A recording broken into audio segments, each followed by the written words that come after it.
Salam, salam sehat buat kita semua, serta khusus buat anak-anak Bapak yang ada di rumah pada saat ini. Kita bersyukur kepada Tuhan buat penyertaan dan anugerahnya. Kita boleh mengikuti kegiatan belajar mengajar pada saat ini, secara khusus mata pelajaran pendidikan agama Kristen. Sebelum kita memulai pembelajaran kita pada saat ini, kita satukan hati kita, kita berdoa.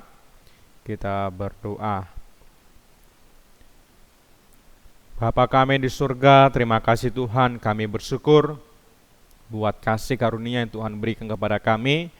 Kami akan memulai pembelajaran kami, dan biarlah kami boleh mengerti, memahami, dan kami boleh melakukannya dalam kehidupan kami. Terima kasih Tuhan, kami bersyukur dan berdoa kepadamu. Demi Yesus Kristus kami berdoa. Amin. Ya, pada saat ini kita akan mau mempelajari tentang pengembangan diriku untuk pelayanan sesama. Pengembangan diriku untuk pelayanan sesama.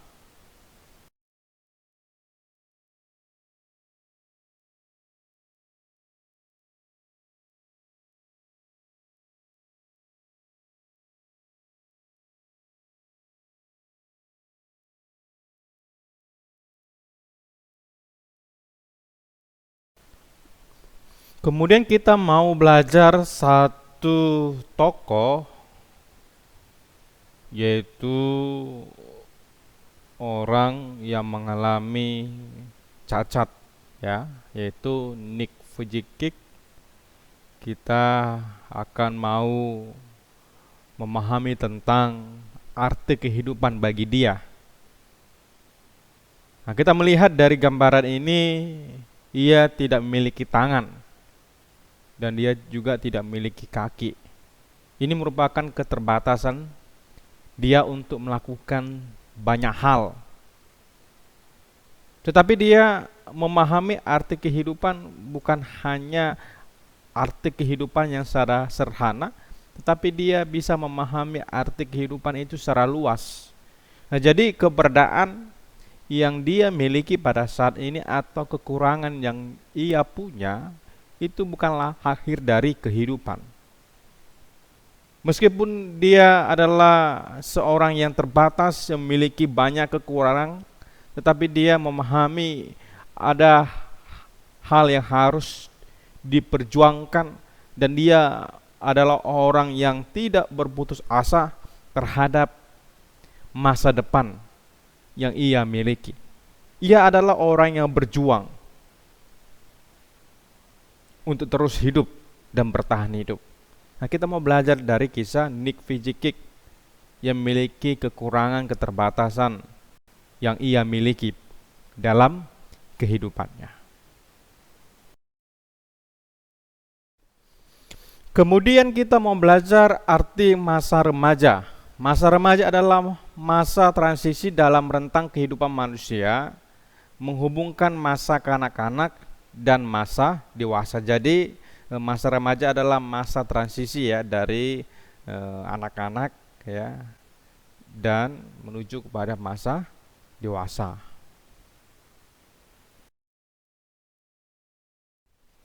Remaja yang dalam bahasa aslinya disebut adolescense berasal dari bahasa Latin adolescere yang artinya tumbuh atau tumbuh untuk mencapai kematangan. Nah, jadi kalau kita lihat dari bahasa Latin, remaja berbicara tumbuh untuk mencapai kematangan, yaitu kedewasaan, ya, kedewasaan dalam berpikir, kedewasaan dalam berperilaku, kedewasaan dalam berkata-kata atau berbicara. Nah, ini yang harus kita pahami, bahwa kita adalah masa di mana kita akan bertumbuh mencapai masa dewasa. Kemudian secara umum menurut para tokoh-tokoh psikologi, remaja dibagi menjadi 3 fase menurut batasan umur, yaitu fase remaja awal dalam rentang usia 12 sampai 15 tahun.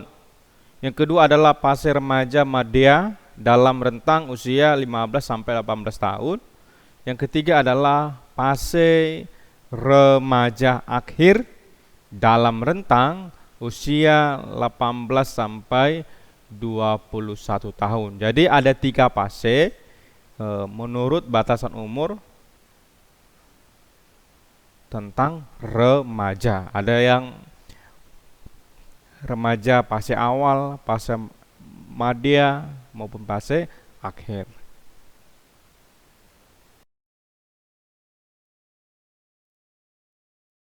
Kemudian peran remaja dalam pelayanan di gereja.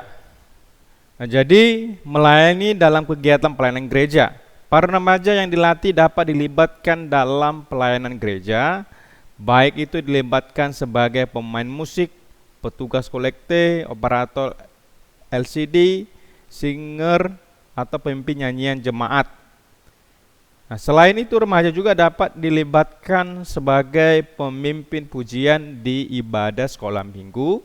Remaja juga dapat didorong untuk mengikuti persekutuan dan memimpin persekutuan yang dilakukan di rumah-rumah jemaat. Nah, jadi kita diajak untuk membiasakan diri dan kita dilatih dari masa remaja ini untuk mau melayani Tuhan dan mencintai dunia pelayanan.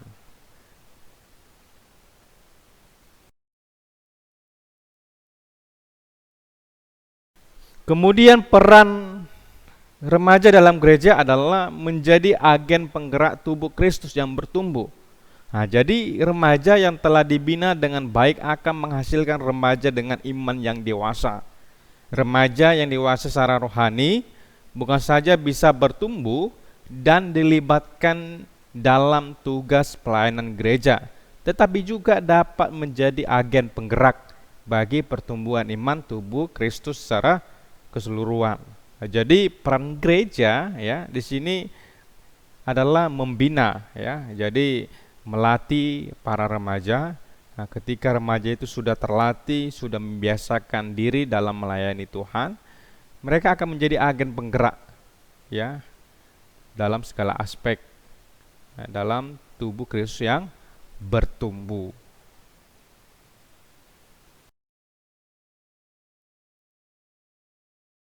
Kemudian peran remaja dalam gereja yang terakhir adalah menjadi penerus masa depan gereja. Menjadi penerus masa depan gereja. Masa remaja dikatakan sebagai masa emas dan akan diisi dengan berbagai kegiatan untuk menyongsong masa depan. Nah, jadi kita melihat ketika kita melihat orang tua kita yang bergerak dalam pelayanan gereja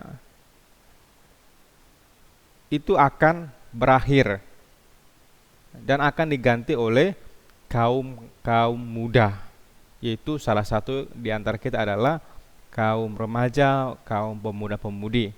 Nah, jadi dapat dipahami remaja inilah akan menjadi penerus masa depan gereja. Nah, jadi jemaat yang ada di gereja kita ya itu masa depannya adalah dari kita sendiri, yaitu dari kita sebagai remaja pada saat ini. Dan kita akan menjadi jemaat di masa yang akan datang, atau menjadi orang tua, menjadi penerus orang tua kita yang melayani di tengah-tengah gereja kita. Nah, jadi dapat dipahami ada beberapa hal mengenai peran remaja dalam gereja.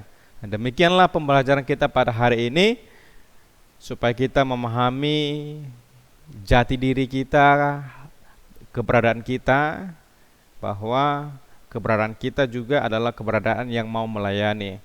Sebab kita dipanggil bukan untuk dilayani, melainkan untuk melayani Tuhan. Nah, kita akan mengakhiri pertemuan kita pada saat ini. Kita satukan hati kita berdoa. Terima kasih Tuhan, kami bersyukur buat pembelajaran kami pada hari ini. Dan biarlah kegiatan belajar mengajar boleh kami memahami bahwa peran kami sebagai remaja adalah untuk melayani Tuhan dimanapun dan kapanpun kami berada di tengah-tengah dunia ini, bila kami boleh mencintai dunia pelayanan. Terima kasih Tuhan, kami berdoa dan mengucap syukur kepadamu. Amin.